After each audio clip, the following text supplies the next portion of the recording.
A merry midweek to all of our die-hard wrestling fans out there. This is the weekly recap episode of TLP. With me always is my good buddy Mike. Mike, how are you today, good sir? I'm good. I was expecting the real big intro. You last 2 weeks you've been killing it with the intros. You know, short notice this time. We're a day late and $1 short this week, and I just couldn't get it done. I'm going to be probably sent back to Smackdown Live for that, but I'll get back to Monday Night Raw eventually. All right, let me do the intro then. How about I do the intro? Okay, fine, go ahead. All right, here we go.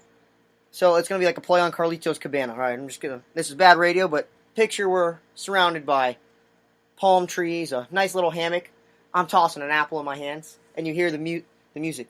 I spit in the face of people who don't want to be cool. And then the cool little guitars in the background. And here I come to the TLP Cabana. And now I get the microphone. Live from the TLP Cabana, we have our special guest, who's always our host, Walk. Hello, Walk. Hi, Mike. How's it going? It's good. I'm Mike, and we're going to cover some stuff this week. We got our weekly recap, and I think we may have a power ranking. I'm not sure. We can have a power ranking? We can if we want. We'll have a power ranking. We'll have a power ranking. Why not? And we'll figure that out when we get there. But for now, let's go to the Raw recap. All right, time for the Raw recap. We started the night out. Where were we? Columbus, Ohio? Columbus, Ohio, birthplace of the goddess Alexa Bliss. That's right. Columbus, Ohio came into the night. The Shield versus not versus Strowman and Ziggler and McIntyre, but we had the confrontation. Ziggler, Braun Strowman, Drew Mac, they're in the ring. They're talking some junk. And then the Shield comes out. And the whole locker room has to separate them. The Shield gets arrested. What'd you think, Walk? I'm a little perplexed as to why a bunch of fighters got arrested for fighting on a show that showcases fighting. It's a wrestling show, not a fighting show. Fighting show, wrestling show. Pro wrestling's different than fighting. There's an art to pro wrestling. Fighting is nothing against fighting, but it's different. If we're just gonna arrest people for doing their job, then might as well butter me up and call me a biscuit, Mike. That's all I have to say about that. First off, I think arrests are my favorite thing on the on every time they do this about, I'll say 6 months to every year. And arrests are always my favorite little storyline because at the end of the show in the main event, somehow they're gonna get out of the jail. And I wish they had like live coverage of how they got out of the jail. Maybe see them inside the jail cell once. And then just see how they get out. Like, Dean Ambrose just steals the keys from the sleepy police officer, and he's got, like, the 1,000 keys on the ring. I think that'd be pretty funny. I'd like to see an episode of WWE Network or some show on that where it's, like, Dean Ambrose, like, trying 1,000 different keys in the jail cell, like, trying to figure out which one works. And he's just, like, intent the entire time. He's like, nope, not that one. Just move to the next one. And then Seth and Roman just get really fucking agitated. And then you just hear Seth Rollins in the background. No. I watched a cool video on Reddit. Go look it up in Reddit. It's just a compilation of Seth Rollins saying no. It's awesome. Also, I'm tired of the whole locker room coming out. Let's just send like the police team, or we can have the general manager come out and say, hey, if there's a confrontation between the Shield and Braun Strowman's team, then hey, Braun Strowman, you lose your title chance. Or Roman Reigns, you get stripped of the title. Something like that. I'm tired of seeing like the whole roster having to put over these guys. Or just have those U.S. Marshals come out that tried to arrest Roman Reigns before WrestleMania. Yeah, exactly. Bring out the SWAT team. Yeah. Maybe the police dogs. It'd be really exciting. Bringing out a whole team of police dogs. Well, then it would technically be Roman Reigns' yard still, because he's the big dog, so they'd probably listen to him. Ooh, but pack mentality. It'd be nice to see one pack versus another pack. Yeah, that would be pretty cool, wouldn't it? Yeah, it'd be interesting. Good TV. Alright, let's get to the next thing. The Bellas return. Brie Bella looked a little shaky, a little sloppy. Yeah. Nikki looked okay. It was what it was. The match was what it was. It was more just about the Bellas returning. We'll see what role they play going forward. I'm pretty sure it's Nikki Bella versus Ronda Rousey. I don't really know what the play is there. Yeah, I don't know what they're doing there. It seems like very obvious, like that they're trying to make the Bellas like turn on Rousey at some point or something like that, or like have them worm their way into her inner circle and then like betray her or something and take the title from her, something along those lines. I don't know. Ooh, what if the Bellas cost Ronda the title at Hell in a Cell? I wouldn't hate that, to be honest with you. That'd be kind of neat. Yeah. But I can't see Brie turning heel. Maybe it's just Nikki. Brie's got her own thing on SmackDown. Yeah, that's true. Okay. Sets up a Ronda Rousey versus Nikki Bella match at Evolution. Mm-hmm. Yeah, Ronda Rousey's supposed to be Nikki Bella. It's supposed to be Nikki Bella versus Ronda Rousey at Evolution. Sorry, having trouble speaking today. That hasn't been confirmed yet, though, has it? I don't think it's been. I don't think it's been confirmed. Dave Meltzer put something about it out the other day or something. Typical. All right. So next, we had the return. Another big return. Chad Gable finally got back on TV. We had the strange pairing of Chad Gable and our boy, the glorious one, Bobby Roode. What'd you think? I thought it was very weird to have them pair together. That being said, Chad Gable looked pretty good, I thought. He was awesome. For a sawed-off duck boy, he looked great. Yeah, I think it was a sawed-off duck butt is what they said. Oh, duck butt? Yeah, duck butt, duck butt. Yeah, I know, right? I didn't understand the insult at all, but I wrote it down in my notes, so I brought it back up. It was funny, if nothing else, but yeah, Chad Gable looked good. He looked explosive. He had the energy going. It was fun. I thought it was kind of cool. It's good to have both those guys on TV if that's the way to get them over. Why not? Yeah, I didn't hate it, but let's have Chad Gable do some real stuff. How about that? Because he's pretty good at that too. I could see him. I'd be fine with seeing him on TV weekly in the tag team. Whatever he's got to do. I kind of feel like they're just setting up Bobby Roode to turn on him and get Bobby Roode to go heel. If it ends in Bobby going heel, it'll be worth it though. Yeah, I'd like that feud. What's up with all this struggling NXT tag team calls up? So, what was the Ascension? I don't think I've seen a good NXT tag team do anything in the WWE, really. Not particularly, no. Not Authors really. of Pain are really struggling. They got the new Dave Maverick. Man, I am struggling with my words. Drake Maverick is the manager. We can talk about that now, too. Sure, let's talk about that. Let's move into that. What'd you think? What did I think about it?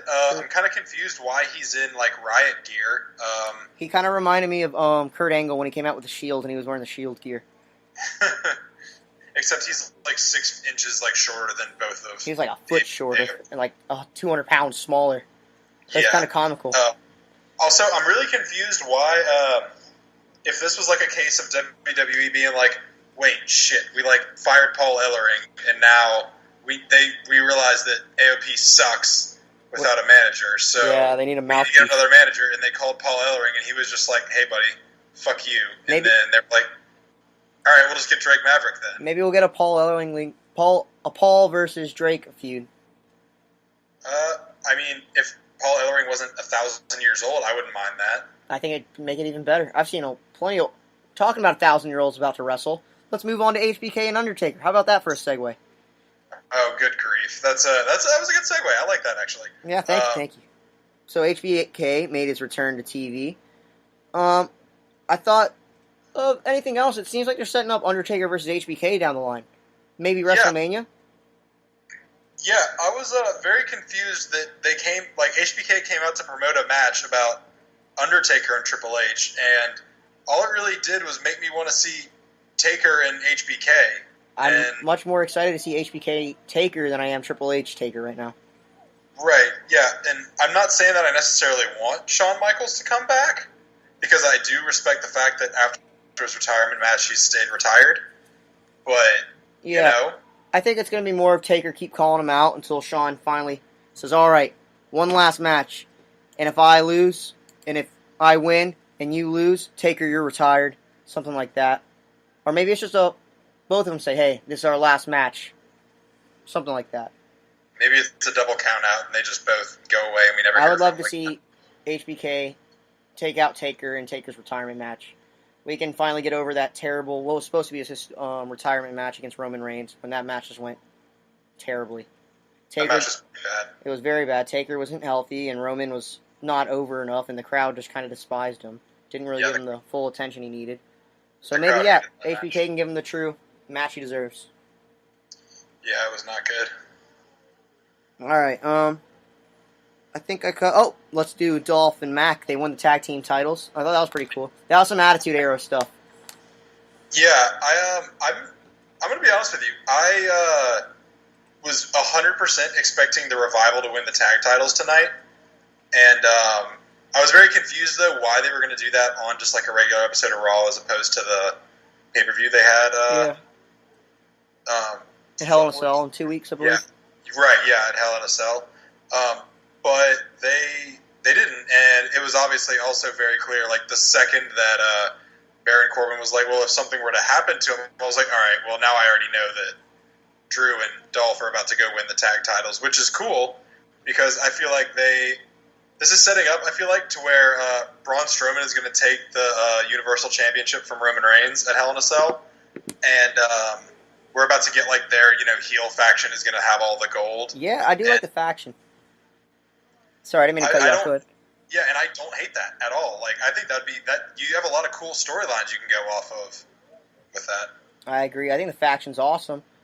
I love that Drew and Dolph, they went back there, talked to Baron Corbin, like saying, "Hey, I need some matches," and they're just like, "Well, let's give me the tag team." He's like, "Well, I heard the Revival's injured," and he's like, "Nothing about the Revival being injured." He's like, "Well, let's say something happened to the Revival."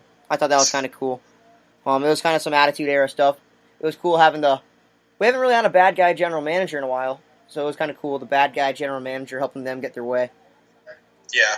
And it was cool. It's going to be great for the tag team division on Raw, which has been stale. It's going to bring some relevance back to the tag titles. I like it.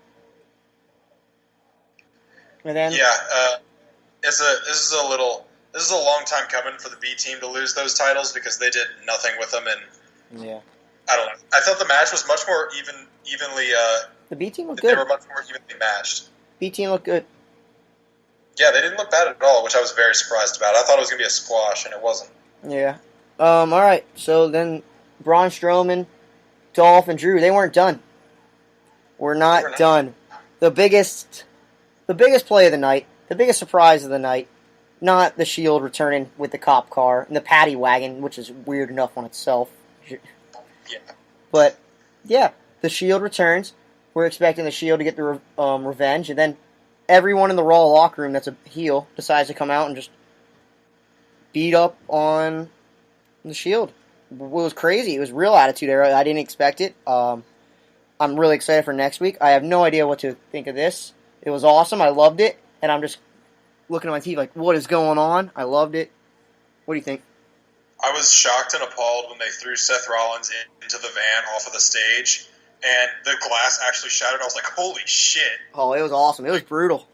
I like, when I saw that, I audibly, to myself, was like, holy shit. Like, he actually broke that. Like, if you saw the cut that he had on his arm, it was pretty gnarly. Yeah, so I saw it somewhere on Twitter. Yeah, so that's not cool. But yeah, I mean, I didn't hate that this is, that was the end. I thought it could have been a little bit better if you had it kind of be like more of a backhanded thing where like everyone came out, not just the heels, and then like as they're trying to separate him, the heels kind of like take a few cheap shots or whatever, or like as Baron Corbin's like leading the Shield out or whatever, like the heels attack him or something like that. But yeah, I mean, I didn't hate it. It's like now that the Shield's like they feel kind of like the last remnants of good in the Raw locker room that are like trying to fight to keep everything like together, Yeah, I loved it, dude. I thought it was awesome. It's really surprising. It keeps me on my toes. Makes me really want to watch Raw next week and figure out what's the story, what's going on. Yeah, it was really cool. I like it. It's a lot of storyline progression, and I think this might have been the first week Raw's beaten SmackDown in a while for how much I enjoyed it. Yeah, I mean, see, you say that. I really liked SmackDown this week. I thought SmackDown was good. I just thought Raw was better this week. That's fair. That's fair. We forgot about Kevin Owens making the return. He quit and he returned. I didn't really have much to say on it. It was kind of crazy. I liked the spot where he powerbombed him on the apron. It was kind of like the Sami Zayn spot back in NXT. It's the brutal Kevin Owens. I like the brutal Kevin Owens. It's a lot more fun. I saw one person say something about maybe this is him getting revenge for Sami Zayn for Bobby Lashley injuring Sami Zayn. Yeah. I thought that was kind of a cool concept. I don't think that's the way they're going to go. But, yeah. Yeah, that feels like there's a little bit too much thought put into